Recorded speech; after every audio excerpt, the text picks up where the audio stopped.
सुप्रभातम विद्यार्थियों। आज अपन कक्षा 8 की संस्कृत भाषा की जो पुस्तक है रुचिरा उसका प्रथम पाठ सुभाषितानी का विस्तार पूर्वक अध्ययन करेंगे। पाठ का नाम है सुभाषितानी। सु यानी अच्छे, मधुर, सुंदर और भाषित यानी वचन यानी सुंदर वचन। आओ बेटा श्लोक नंबर 1 का अध्ययन करते। कोई श्लोक समझ में नहीं आया या कोई शब्द समझ में नहीं आए तो मैं उसको पुनः आपके सामने इसको रिवाइज कर दूंगा। आओ बेटा। गुणा गुणज्ञेषु गुणा भवन्ति ते निर्गुणं प्राप्य भवन्ति दोषाः सुस्वादतो यहाँ प्रभवन्ति नद्यः समुद्रम आसाद भवन्ते अपेयः। अर्थात बहुत प्यारा सुंदर श्लोक है बेटा। एक एक शब्द को ध्यान से सुनना है। कोई समझ में नहीं आए तो मैं इसको वापस पुनः रिवाइज करा दूंगा, ठीक है। देखो अब यहाँ पर शब्द का अर्थ लिखते हुए चलूंगा मैं, ठीक है बेटा। गुणज्ञेषु यानी गुणी जनों में, गुणज्ञेषु यानी मेरे बच्चों गुणी जनों में या गुणवानों में, गुणाः गुण भवन्ति यानी होते हैं, भवन्ति यानी होते हैं। वापिस बोले बेटा। गुणज्ञेषु यानी गुणी जनों में या विद्वान जनों में या महापुरुषों में, महापुरुषों में क्या होते हैं? अच्छे गुण भवन्ति यानी होते हैं। गुणी जनों में अच्छे गुण भवन्ति यानी होते हैं, यानी कि महापुरुषों में या सज्जन पुरुषों में श्रेष्ठ गुण होते हैं, ठीक है। तो आपको यहाँ पर इसका अर्थ लिखना है। प्रथम लाइन का गुणज्ञेषु यानी गुणी जनों में श्रेष्ठ गुण भवन्ति यानी होते हैं, ओके। सेकंड वाला लाइन बेटा। लेकिन ते यानी वे सब, वे सब, ते यानी वे सब, गुणा यानी गुण, निर्गुणम गुणहीन को, निर्गुण मैंने बेटा गुणहीन को, प्राप्त यानी प्राप्त होने के बाद, दोषाः दोष या अवगुण, भवन्ति यानी हो जाते हैं। लेकिन वे सब श्रेष्ठ गुण, लेकिन ते यानी वे सब, लेकिन ते यानी वे सब, निर्गुण में यानी गुणहीन को, प्राप्त यानी प्राप्त होने के बाद, दोषा यानी दोष में परिवर्तन, भवन्ति यानी हो जाते हैं। लेकिन वे सब एक गुणहीन को प्राप्त होने के बाद क्या हो जाते हैं? दोष। उसी प्रकार अब देखो सेकंड श्लोक के माध्यम से किस प्रकार कवि ने आपको समझाया है। नद्यः प्रभवन्ति, नदी, देखो ये इकारांत नदी शब्द का एक वचन का कौन सा वचन है? बहुवचन है। कौन सा वचन है मेरे बच्चों? बहुवचन है। नदी, नद्यो, नद्य है। इसलिए देखो नद्य है, नदियां जब प्रभवन्ति अपने उद्गम स्थल से बहती है तब उनका तोया, तब उनका जल सु यानी मधुर और स्वाद से युक्त होता है। जब नदियाँ अपने उद्गम स्थल से प्रभवन्ति यानी बहती है तब उनका तोया, तब उनका जल मधुर और स्वाद युक्त होता है। लेकिन समुद्रम, लेकिन समुद्र में आसाद्य यानी मिलने के बाद वह जल अपेय, देखो ये क्या है? ये में क्या मिला हुआ? अपेय। लेकिन वही जल समुद्र में आसाद्य यानी मिलने के बाद अपेय न पीने योग्य भवन्ति यानी हो जाता है। लेकिन वही जल समुद्र में मिलने के बाद न पीने योग्य हो जाता है। लेकिन वही जल समुद्र में मिलने के बाद न पीने योग्य हो जाता है, ओके। श्लोक नंबर 2। साहित्य संगीत कला विहीन है, साक्षात पशु पंच विषानहीन है, तर्णम न खादन अपि जीवमान है, तद भाग देयम परम पशु नाम है। अर्थात जो मनुष्य साहित्य संगीत कला से विहीन यानी हीन है। जो मनुष्य साहित्य संगीत कला से विहीन है वह मनुष्य साक्षात यानी प्रत्यक्ष में, साक्षात यानी बेटा प्रत्यक्ष में, साक्षात यानी प्रत्यक्ष में पुंछ पूंछ पुंछ यानी पूंछ और विषाणहीन यानी सींग के बिना भी किसके समान बताया गया है? पशु के समान।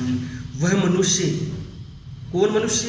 साहित्य संगीत और कला से विहीन यानी हीन यानी दूर यानी रहित, ठीक है, रहित, यह रहित का अर्थ के बिना यानी उसमें जिसमें ये गुण नहीं पाए जाते। कौन कौन से? देखो, साहित्य संगीत कला से हीन या रहित मनुष्य पुंछ यानी पूंछ और विषाण यानी सिंह के बिना भी साक्षात यानी प्रत्यक्ष में किसके समान बताया गया है? पशु के समान। उसी प्रकार वह मनुष्य तृणम न खादन अपि जीवमान है, लेकिन वह मनुष्य तृणम यानी घास न यानी नहीं, खाद्यन अपि खाता हुआ भी, जीवमान अपना जीवन यापन करता है। तब तो पशु नाम उन पशुओं का परम यानी सबसे परम यानी महान, तद यानी उनका भागधेयम भाग्य, तब तो ये उन मनुष्यों का यानी कि उन पशुओं का सबसे बड़ा भाग्य है जो वह मनुष्य घास न खाता हुआ भी अपना जीवन यापन करता है, अपना जीवन यापन करता है, अपना जीवन यापन करता है। नेक्स्ट श्लोक, नेक्स्ट श्लोक देखो बेटा, श्लोक नंबर 3। लुब्धस्य नश्यति यशः पिशुनस्य मेत्रिः, नष्ट क्रियसे कुलम अर्थ परस्य धर्मः, विद्या फलम वेशिनः कर्पणस्य शोक्यम, राज्यम प्रमितम सचिवस्य नरादिवस्य। देखो बेटा, लुब्धस्य यानी लोभी का, लुब्धस्य यानी लोभी या लालची का, लोभी या लालची का, यश यानी कीर्ति या यश या प्रसिद्धि, लुब्धस्य यानी लालची व्यक्ति का या लोभी व्यक्ति का यश यानी कीर्ति या प्रसिद्धि, नश्यति नष्ट हो जाती है।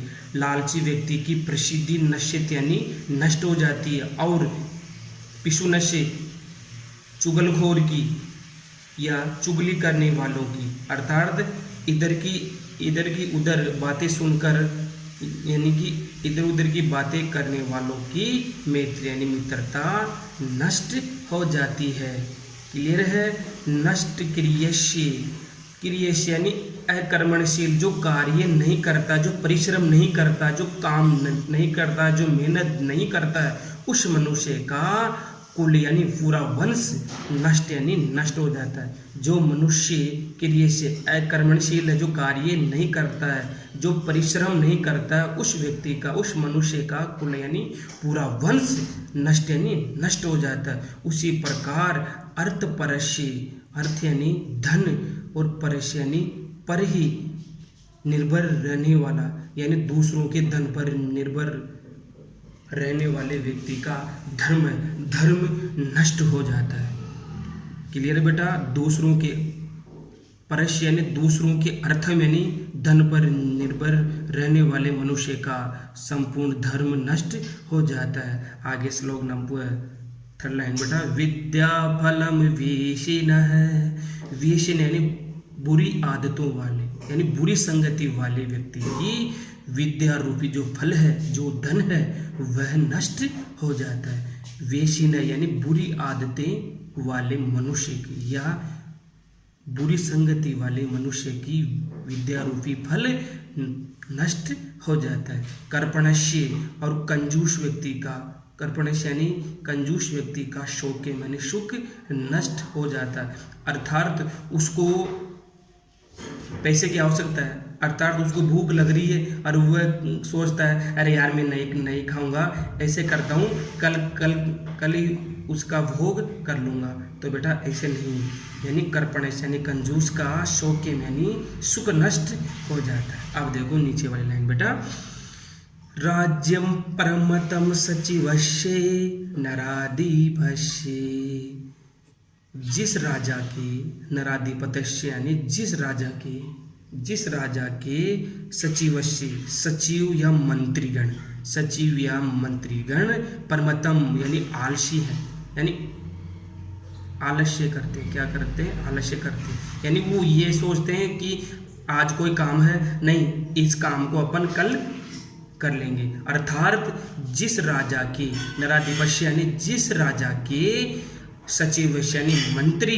कैसे हैं, आलसी हैं, आलस्य से युक्त हैं, उस राजा का संपूर्ण राज्य नष्ट हो जाता है, उस राजा का संपूर्ण राज्य नष्ट हो जाता है। इसलिए कभी भी उस राजा के सचिवों को कभी भी आलस्य नहीं करना चाहिए। बाकी के श्लोकों का अध्ययन करेंगे नेक्स्ट कक्षा में। ओके।